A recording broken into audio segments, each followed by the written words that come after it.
So hi hello everyone, তোমরা সবাই কেমন আছো? আশা করি ভালো আছো। এই দেখো আমার ছাদ বাগানে এটা পর্তুলেকার গাছ হয়েছে, কি সুন্দর ফুল ফুটেছে, তোমরা একবার দেখো জাস্ট। কিন্তু ঘাসের মধ্যে প্রচুর ঘাস হয়েছে, ফুলগুলো আসলে ঠিকঠাক তোমরা দেখতে পাচ্ছ কিনা জানি না, কিন্তু ফুলের কালারটা অসাধারণ, জাস্ট ওয়াও। তোমরা দেখতে পাচ্ছ আমার ফুল বাগানে এত সুন্দর, আমার ছাদ বাগানে এত সুন্দর ফুল ফুটেছে। কার কার ছাদেই ফুল আছে বলো প্লিজ।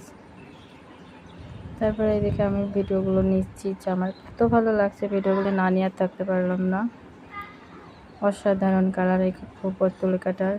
তোমাদের এদিকে কে কে ফুল বলে এই ফুলটার নাম আমাকে কমেন্টে বলো প্লিজ। আর কার কার লাগবে এই ফুলটা আমাকে কমেন্টে বলো, আমি কিন্তু দেওয়ার চেষ্টা করব। দেখো কি সুন্দর ফুলটা। তারপর সকালে গিয়ে দেখি ঘাসের অবস্থা খুব খারাপ, তারপরে আমি ঘাসটা পরিষ্কার করে দিয়ে আসলাম। তারপরে কিছুটা ভিডিও নিলাম। দেখো কত সুন্দর পরিষ্কার হয়েছে ফুল গাছটা, কি সুন্দর লাগছে ফুলটা দেখতে।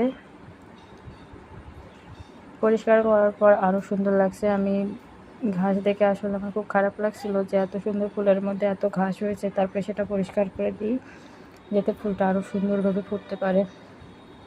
তো দেখো কত সুন্দর লাগছে। আমি ভিডিওটাই মাত্র নিয়ে আসলাম বৃষ্টির মধ্যে গিয়ে, বৃষ্টি হচ্ছে ওখানে। পরিষ্কার করার পর এত সুন্দর লাগছে কি বলবো তোমাদের।